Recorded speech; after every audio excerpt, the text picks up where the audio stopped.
Namaste and good day to everybody. Welcome today for this Dhanvantari Jayanti in 2022. For this occasion, the Ayush Ministry of India has given some topics, special like every year. And this year, one of the topics is Ayurveda in my kitchen and in my food. So to clear some questions or to talk about this topic, I have invited Michele Schulz, which is residing in France, and she's an Ayurvedic nutrition. She's basically from United States. We will have a little dialogue today about Ayurveda in my kitchen and in my food. So welcome, Michele. Nice to see you. Thank you. Thank you for taking the time and to be with us and talk, share all your experience, some experiences and your knowledge with us today. Thank you for inviting me. It's a pleasure to be here. Thank you so much. So we will directly go to the first question. What does it mean if Ayurveda in my kitchen and in my food? Does it mean now everybody should, who is decided to go through Ayurveda, we should eat Indian food only or only vegetarian food? Well, maybe you should only eat Indian food if you're living in India or if you're of Indian origin. But the one thing that gets misunderstood often about Ayurveda is that it's Indian or exclusively Indian or even exclusively vegetarian. Ayurveda, in fact, of course, comes from India, but the principles are universal. They can be applied to any culinary tradition in the world. So if you know some of the basic principles of Ayurveda, then you can apply Ayurveda to your life, whether you're living in Japan or Brazil or the United States or Germany or India.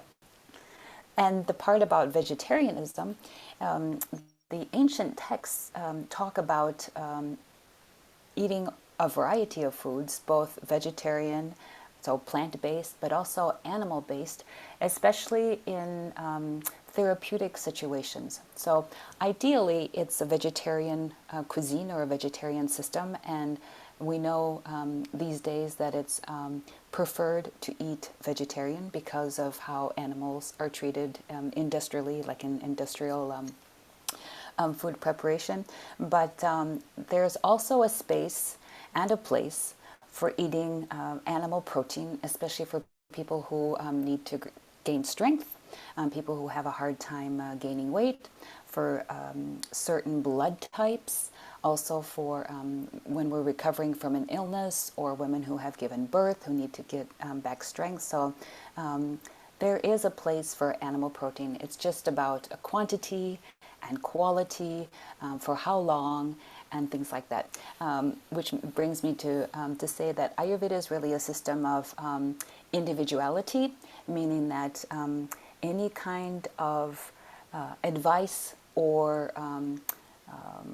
advice that we're going to give is really for the individual. And that's what makes it unique. Ah, okay. So one should come and consult somebody before we bring Ayurveda in our kitchen and our food, or just we can decide by our own? The idea about Ayurveda is really understanding who we are. It's a science of self-healing. So understanding our basic constitution is really fundamental. But it doesn't necessarily have to be with a practitioner. There are many online tests that a person can take, many books that one could read that give like the basic fundamental principles of Ayurveda to help us understand our constitution. But if you really want to know what your true constitution is, yes, you would see an Ayurvedic practitioner who would take the pulse, who would ask many questions, look at the lines on the face, look at the tongue, and through that questioning and dialogue and observation of the physical body, then one's constitution from birth can be determined, but then also the state out of balance. There's this duo or this dynamism that we talk about in Ayurveda, that first of all we need to understand our constitution and then understand the imbalance, and understanding the constitution helps us bring our state of imbalance back to balance. Oh, this sounds a little bit complicated, but okay, I think we will understand. Are there It, at first, some, At huh? first, it can sound complicated, but actually, it's common sense. Ayurveda is really about common sense, using one's common sense. And just as a simple example, you were asking, what does one eat? Or maybe you're going to ask, what does one eat? A basic thing is if you're a hot person in general, you always are sweaty, or you have skin rashes, or you have tendencies towards headaches, all these things that are about heat in the body, then a good thing would be to avoid foods that are heating. For example, not to eat chili peppers or things that are too fermented, because those are going to increase heat in the body. So for me, and for Ayurveda, that's common sense. So the principle is like increases like and opposites balance. Yeah. Okay, that's very So in that sense, interesting. it's not that complicated. Huh? It's not so complicated. No, okay. Then maybe you can give us some little rules which one can implement very easy in this food routine. I don't know how to eat or what you will advise. Sure. So, first thing, I would exchange the word rule for advice or guidelines, because when we start talking about rules, then people might get into a mind frame, oh, I have to do this. And if I don't do this, then I'm not doing Ayurveda. And Ayurveda is really not a system of dogmas. It's not you have to do this or you're not going to get better. So it's really guidelines, and if you want to call them rules, you can, but the idea is that you follow the guidelines or you follow the rules when you can, and when you can't, then don't worry about it. Or say a little prayer or something that maybe the food that's not perfect for you is going to be easily digested. So some of the basic guidelines are: eat when you're hungry, and when you're not hungry, then don't eat. Um, Chew your food well, and that's something that our mothers told us when we were very young. So already when we were very young, we were doing Ayurveda and we didn't even know it. Yes. Take your time, eat in an atmosphere that's relaxed, that's joyful. And then in terms of what to eat, if you don't know anything about Ayurveda, the first thing, even before eating for your constitution, the first thing would be to eat what is seasonal.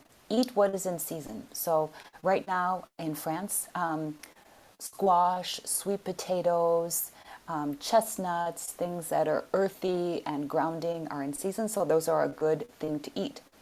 Eating strawberries may not be the best thing to eat because they're no longer in season. So your body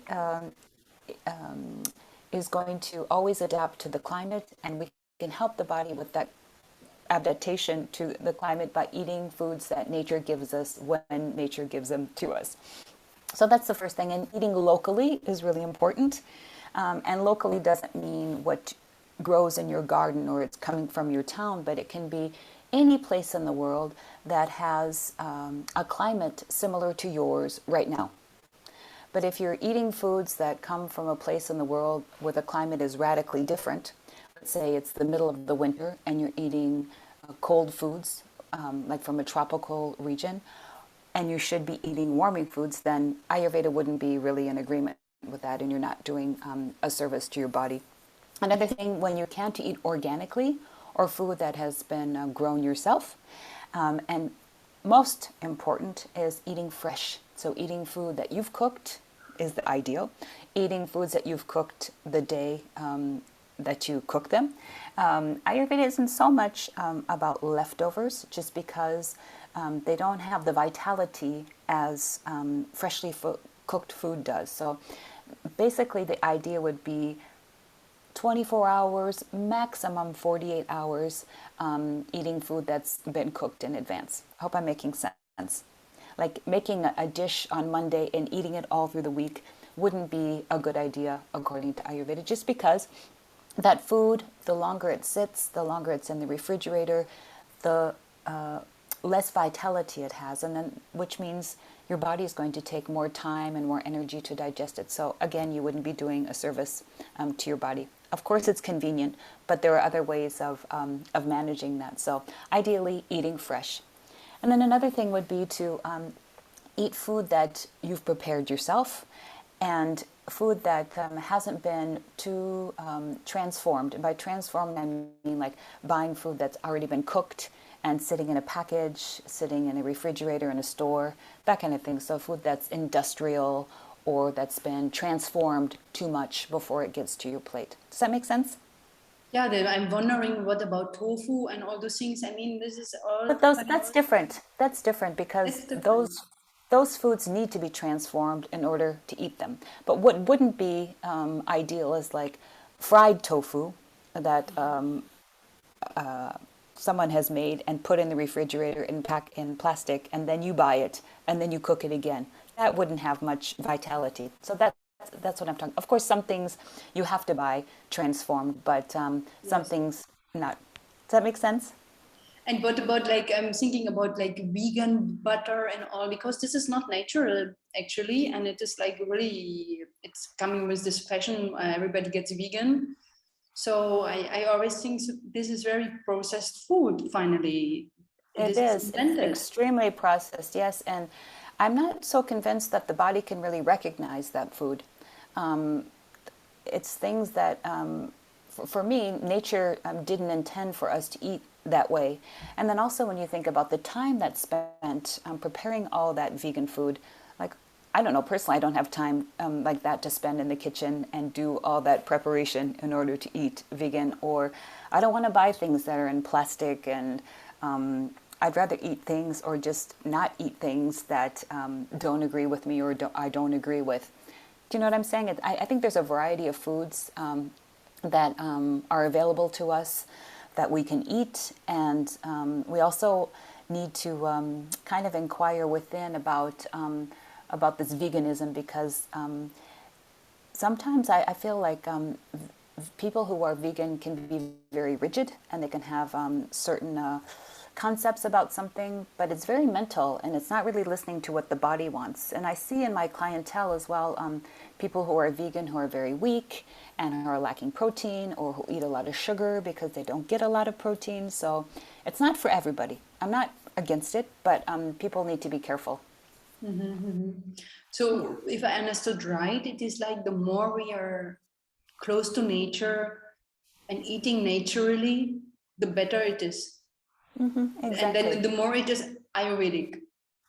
Exactly. So if one were to do those 4 or 5 things that I mentioned, eating seasonally, locally, organic, fresh, that's, I would say, 60-70% of the whole picture. So already we're doing 70% Ayurveda. And then those last 40%, that would be eating according to one's constitution. And even if we don't know our constitution, we can start to look at, well, what's not right inside or outside? Meaning, like, if I have dry skin, that means that something on the inside is off, and perhaps I'm eating too many dry foods, or foods that are drying, like maybe I'm eating rice cakes, or I'm eating popcorn, or I'm eating too much bread that's been toasted. So things that would require more water in the body, and I'm eating things that are only increasing my condition. Does that make sense? Yeah, yeah, So yeah, just yeah. understanding those kinds of things. Or if I tend to retain water, maybe I should reduce my salt, or foods that are too salty. So those are just a few things. But then understanding one's constitution is takes a little effort. And then when you know your constitution, then you can eat according. It's easier that way. Mm-hmm.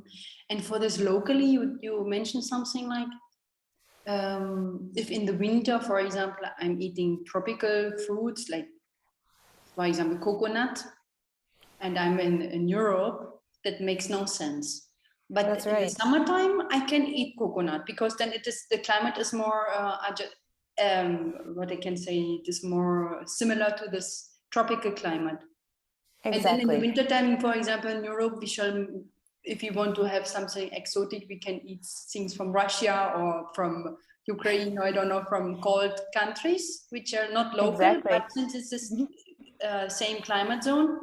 Ah, okay. And what about rice? Because rice, the whole year, also in France, I know, and in Europe, we eat rice. which is imported, but finally Yes. it's coming from warm countries. Right, but I'm talking here. I'm talking more about fresh things like fruits and vegetables. Of Okay. course, the staples. They're always going to like anything that comes from the grain family or even the bean family. Those are kind of staples, and for me, they really don't enter into the category of seasonal, with a couple exceptions. And if you really want to get technical about it, there are certain grains that are more heating and other ones that are more cooling, like basmati rice is considered to be cooling. Yeah. So in the winter, you might want to eat semi whole grain rice, which is the brown rice, but not totally brown, not the whole grain, but in between the two, because it's a little more warming. But that's maybe something you wouldn't want to eat in the summer. But that's getting a little technical, and maybe once someone who's new to Ayurveda could discover that later on. Okay. Okay. Like corn is said to be heating. So like eating polenta in the winter is wonderful, but maybe not the best thing in summer. Oh, okay. Yeah. And then again, a little bit is not going to be harmful. Like if you decide, I'm going to have corn today, it's in the middle of summer. But if it becomes every day, then that's when it becomes problematic. So one thing that's really stressed in Ayurveda is to eat a variety of food, to change things up, to not eat the same thing day in, day out, every day of the year. This is not good. We should change. Right. Yes, variety. Variety is one Variety of is the keys to important. good digestion. Yeah. And what about this to eat according to one's constitution? If I'm living now in a family with 4 members, or so then we have to make 4 dishes for each and every constitution. So how we can manage this? Yeah, then everybody would need their personal chef, right? There would have to be 4 chefs for the family, or 4 people cooking in the kitchen at the same time. Now, what is nice about Ayurveda, one of the things I really enjoy is the idea of antidoting, applying principles that help balance things that may not be ideal. So, for example, in a family with 4 people and 4 different constitutions, the person who's cooking could cook 1 dish or 2 dishes that could be kind of neutral, and then everybody in the family could have their own spice mixture, and they could put spices on their dish so that would flavor according to their likes, but at the same time according to their needs. So for example, if the dish is kind of neutral and one person needs more cooling, they could add cilantro or some coconut or some spices that aren't too heating. Someone who needs some heat could add a little Tabasco sauce or chili sauce or chili pepper or pepper even. If someone is being served a dish that's too drying, they could put a little sauce over the top. So sauces and spice mixtures are really ideal because they change something that can be very just ordinary into something that can be more elaborate and more tailored to an individual. Something I like to suggest to my clients and my students is a spice mix. This one's called, it's in French, I don't know if you can see it, it's called I see the lightest. the light's shining too much. Yeah. So it's a spice mixture, kind of like a curry. This one's called worry-free digestion. In French, it's sans souci. It's a mixture of 5, I'd say like the 5 main digestive spices in Ayurveda. There's cumin, coriander, and fennel, ginger, cardamom, and then the 6th one, which is kind of universal, is turmeric. So if you're to use these spices in a mixture like this, Ayurveda says that these spices kind of are good for any kind of digestive worry. So let's say you have acid indigestion or you have gas or bloating. This could be a spice that you could either use directly in your cooking or just set it on the table like salt and pepper, and everyone in the family can put it on their dish. If those are spices you don't like, you can also make a mixture with your favorite spices, or maybe you have a dish that you like certain spices with, but you don't like them with another. You can make a spice mixture just for that dish. I also like to make a spice mixture like that for my breakfast. For example, when I have cooked cereal in the winter with cinnamon and cardamom and some ginger. So it's like an artist's palette. There are all kinds Oh, of possibilities. this sounds really great. Yeah, and most spices are warming or heating, but there are three or four that aren't, and that can be used by everybody without creating any problems. And that's cumin, coriander, fennel, and cardamom. And Okay. let me add a fifth one, turmeric. So those are really the five neutral spices. But they are helpful for digestion and things like this for Exactly. everybody. Oh, that's great. So we can cook only one dish, but Yes, we can have different spices, and this will make it more easy to implement Ayurveda in our exactly. kitchen, even Yeah. with different people in the same kitchen. And before you told something about we should eat only when we are hungry. So suppose one person is never hungry, then how we shall manage what the person should do? We should eat only then liquid foods, or wait until we are really hungry, eat not for 2 days, or Ayurveda would recommend that one take a liquid diet until hunger comes back. And that liquid diet could be a broth, like a vegetable broth, or if the person eats meat, like a meat broth. So just making sure that the body stays hydrated. But then the body, if this is something that's kind of chronic or happens a lot, then one really needs to tend to one's digestive fire, or the strength of one's digestion, one's metabolism, which Ayurveda uses a Sanskrit word called Agni. Agni is fire. And so one would need to boost their Agni. And one thing that very simple that you can do is to take some fresh ginger root and cut a very thin slice, or grate it, up to you, and put a little bit of freshly squeezed lemon or lime juice on top of that, a little pinch of salt. And if you want, you can also add a little bit of honey, because honey is also a digestive enhancer. And you make this little cocktail, or this little blast of ginger blast, I like to call it sometimes, 15 minutes before a meal, and it'll help to open up the digestive fire, open up hunger, appetite, and that's one simple thing that one could do in order to help increase digestive strength. Also, drinking ginger tea, which is basically, it doesn't have tea, it's herbal tea, but just taking fresh ginger root, grating it, and either boiling it in water, or putting it in the bottom of a cup and pouring hot water over the top and letting it sit for 5 or 10 minutes. That's an excellent way of increasing digestive fire, opening up the appetite. And then also using spices. Spices are great. They have enzymes. They wake up digestive enzymes in the body, and they're very helpful for increasing digestion. So those but are a couple things I could recommend.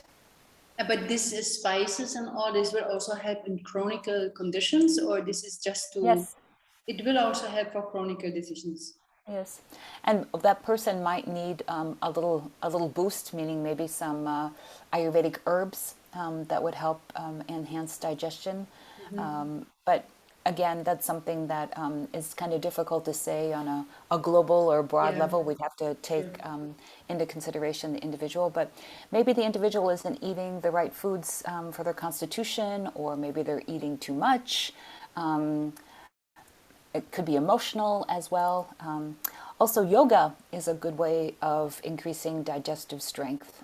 Doing some yoga postures like twists, forward bends, even backward bends.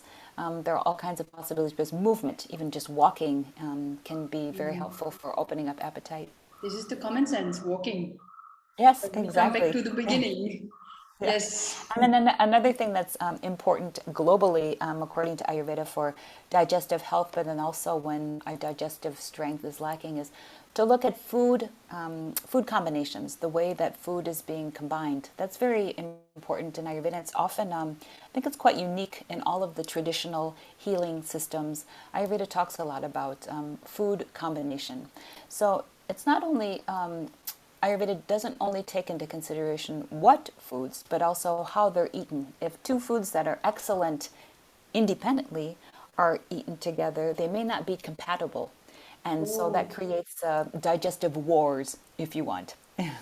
I'll give you just a very simple example, like mixing too many different kinds of protein together can be very difficult for digestion. Say, eggs and cheese in the same meal, or potatoes with meat. Let's say a hamburger and French fries, or a hamburger and potatoes. That can be difficult as well. Starches and animal protein.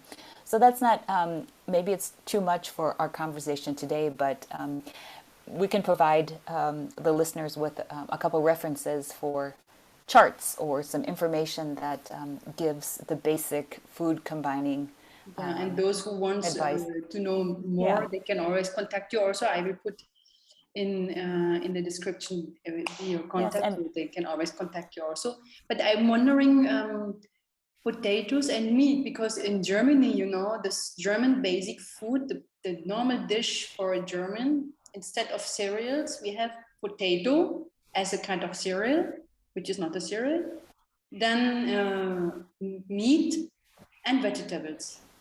So, I mean, I have eaten this my whole childhood. Well, And, there are a couple of things to say about that. One can be that if this is something that's always been true, meaning that your body and maybe the culture has adjusted to it. Like same thing in France, people eat cheese and bread together, which may not be the ideal combination, but it's been done for years and years. So people, systems get adapted to it, get used to it. But that doesn't mean that it's always going to be true, meaning that one person might digest something for a good part of their life, and then one day, all of a sudden, they can't digest it anymore. So the body becomes unaccustomed to something it had been accustomed to. Yeah. okay. But back to the food combining, really the one thing to keep in mind if you don't want to follow any of the rules or becomes too complicated, the one thing that Ayurveda would recommend is just eat fruit alone. Anytime you have fruit, eat it on its own. Either a half an hour, fruit. So a half an hour before a meal or 3 to 4 hours after a meal. And it's especially true with raw food. There are some exceptions, like a cooked apple can be an acceptable dessert. Or a little bit of like dried fruit that's cooked into food during a meal, like I don't know if you've ever had couscous before. Sometimes in certain countries they mix vegetables and dried fruits together, but it's cooked and there are also spices. So the cooking and also the spices help a lot. So that's something to keep in mind. So eat fruits alone. That's just one of the basic food combining rules. If you can't follow any others, just that. And that can help a lot with digestion. Okay, thank you so much for all these little insights. My Which are pleasure. interesting, and we could talk for hours and hours, but I think it is already good just for the Dhanvantari Jayanti. So thank you so much, Michele, Pleasure. that you shared with us your knowledge. And do you want to add something from your side? Ayurveda has helped me a lot in my life, and that's why I'm so enthusiastic about it. And what has helped me is to take it with a positive outlook, in that they're nice guidelines to live by, but they aren't the only guidelines, and they aren't the only system that exists. Some people say, oh, Ayurveda doesn't work for me. It's probably because they've just tried one thing and it didn't work. Ayurveda is a really vast science, and it applies to all aspects of life. And what I would recommend is, as people are discovering it, just to take it in little pieces and try one thing on, and when that feels comfortable, then try something else and see how it fits. And remember too that there are many other healing traditions, and we need to take from a tradition what works for us, but at the same time not get too confused, not take 10 different systems and try to apply them all, because then it gets really confusing. But my recommendation is just try it on and see how it works. And if it works, then make it contagious, make it like a virus, share it around you, and help other people to do simple things to keep healthy. Thank you so much. Pleasure. Have a nice day. Have a great day ahead, and a great day to all of you. Thank you for listening. Thank you for Thank you. be with us. See you soon.